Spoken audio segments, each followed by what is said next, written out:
வர்ஷிகா. நான் இந்தியனாக பிறந்ததுக்கு பெருமைப்படுகிறேன். இந்திய நாடு ஒரு பெரிய நாடு. இது உலகிலேயே 2வது மக்கள் தொகை கொண்ட நாடு. பல பாரம்பரியங்கள், கலாச்சாரங்கள் மற்றும் மொழிகளுடன் வாழ்கிறோம்.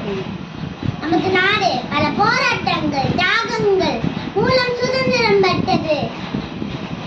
மகாத்மா காந்தி, ஜவஹர்லால் நேரு, சுபாஷ் சந்திர போஸ் போன்ற முன்னோடி சுதந்திர போராட்ட வீரர்கள் தந்தை வீர ஈந்தார்கள்.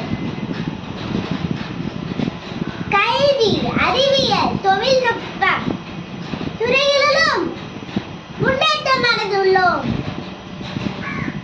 நான் இந்தியன் என்பதில் மிகவும் பெருமைப்படுகிறேன்.